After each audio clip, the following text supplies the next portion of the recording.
Hello, xin chào các bạn đã quay trở lại với review 5 phút. Ở cuối tập 8, sau khi lọt vào top 4 và cùng Lục Tuyết Kỳ combat kinh thiên độc địa, Trương Tiểu Phàm gần như đã mất đi một nửa sinh lực. Trong khi hắn còn đang hôn mê, Điểm Bất Dịch đã mang pháp bảo của hắn đến địa chính.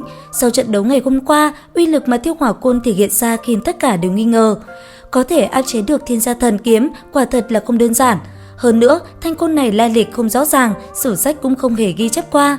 Danh sách 4 người đứng đầu như dự tính sẽ được đi tịch luyện tại Vạn Bức Cổ Quật.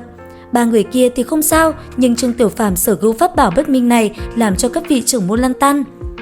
Điểm Bất Dịch chính là thấy bất bình cho đồ đệ của mình, ông lạnh lùng lên tiếng. Bộ phát ra khí đen thì là yêu khí sao? Còn những làn đỏ hồng hồng thì là tà vật ư? Nếu vậy, ta về buôn mặt cho đen ra, rồi các ngươi có bắt đem chém vì là yêu nhân ma giáo không? Đạo Hủy chân nhân không nghĩ Điểm Bất Dịch lại phản ứng mạnh đến vậy, nhất thời lắp bắp, còn mọi người thì giáo giác nhìn nhau. Thương Tùng chân nhân cho rằng Trương Tiểu Phàm chính là gian tế ma giáo, pháp bảo kia chính là hắn dùng huyết luyện mà thành mới có uy lực lớn như vậy. Điểm Bất Dịch khó chịu ra mặt, hắn lên Thanh Vân Môn không mang theo vật gì, 16 năm qua đều ở trên núi, ai có thể dạy hắn những bí truyền của ma giáo cơ chứ? Nếu nói đệ tử của ông là gian tế thì Lâm Kinh Vũ cũng không tránh khỏi liên quan. Tính khí không hợp nhau. Tại đây, Điểm Bất Dịch cùng Thương Tùng chân nhân sau một hồi đấu võng mồm bảo vệ đồ đệ của mình, suýt chút nữa lao vào nhau quyết chiến. Hết cả buổi vẫn chưa tìm được tiếng nói chung. Hôm ấy khi về hỏi lại Trương Tiểu Phàm lai lịch của pháp bảo kia, ông chỉ đành dẫn hắn đi đối chấp với các trưởng môn khác. Tại Thiên Môn Điện, biết được Tiểu Phàm cơ duyên xảo hợp có được thành pháp bảo kia, đồng thời xuất thân minh bạch, sau một hồi tranh luận gay gắt, Tiểu Phàm đã được cùng 3 người còn lại đi tịch luyện như dự tính. Sáng sớm hôm sau, Tề Hạo, Tằng Thư Thư, Lục Tuyết Kỳ và Trương Tiểu Phàm đã có mặt trước cửa Thanh Vân Môn. Trước khi rời đi, Tề Hạo được trưởng môn ban cho lục hợp kính, vốn là phần thưởng ban đầu cho kẻ chiến thắng. Sau khi chào tạm biệt sư phụ của mình, tất cả đã lên đường. 4 vị đệ tử xuất sắc nhất của Thanh Vân Môn đang ngự kiếm đi từ Thanh Vân Môn đến thành Hà Dương. Những người khác, ai nấy đều tự nhiên thư thái, chỉ Trương Tiểu Phàm không tránh được có đôi chút chật vật.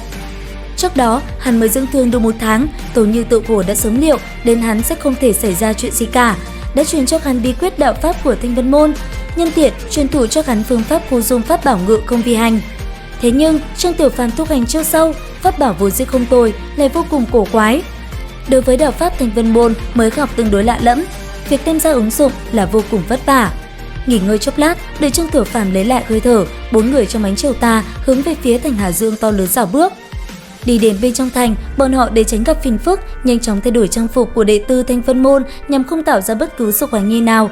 Thế nhưng, Lục Tuyết Kỳ tướng mạo tuyệt mỹ, quả thật là sẽ tạo ra sự kinh động không nhỏ, khiến cho không ít người đi đường dừng chân ngắm nhìn. Đi dạo một vòng, bọn họ nghỉ chân tại một quán trọ. Quy mô của nhà Sơn Hải Uyển này rất to lớn. Trong hậu viên có thấy cả 4 khu nhà riêng biệt, 4 người bọn họ trú tại khu nhà phía Tây, mỗi người một gian phòng. Sau khi nghỉ ngơi chốc lát, Tề Hạo liền kêu mọi người đi ra tửu lâu phía đằng trước ăn cơm. Tiểu Nhị mang đến trên bàn mấy đĩa nhỏ rau xào, cuối cùng có một đĩa cá tươi gấp cách thủy vô cùng bắt mắt. Trương Tiểu Phàm vốn có hứng thú đối với việc nấu nướng mà chưa từng nhìn thấy loại cá này bao giờ, không kìm nổi tò mò, quay sang hỏi điếm Tiểu Nhị. Tiểu Nhị ca, cá này gọi là cá gì và nấu nó thế nào? Khiến xung quanh dấy lên một tràng cười. Trương Tiểu Phàm nuốt nước miếng, cầm đôi đũa gắp một miếng đưa lên miệng, lập tức nhắm mắt gật gù mãi không thôi. Thưởng thức xong, hắn còn nói ra cả quy trình chế biến món ăn, khiến ai nấy đều vô cùng ngạc nhiên. Trương Tiểu Phàm lúc bấy giờ mới chú ý đến dáng vẻ của mọi người xung quanh mình, mắt mũi đỏ bừng, vội vã bỏ đũa xuống. Thế nhưng vẫn dò hỏi thêm một câu, xin hỏi Tiểu Nhị ca, loại mỹ ngự này ở đâu mà có vậy?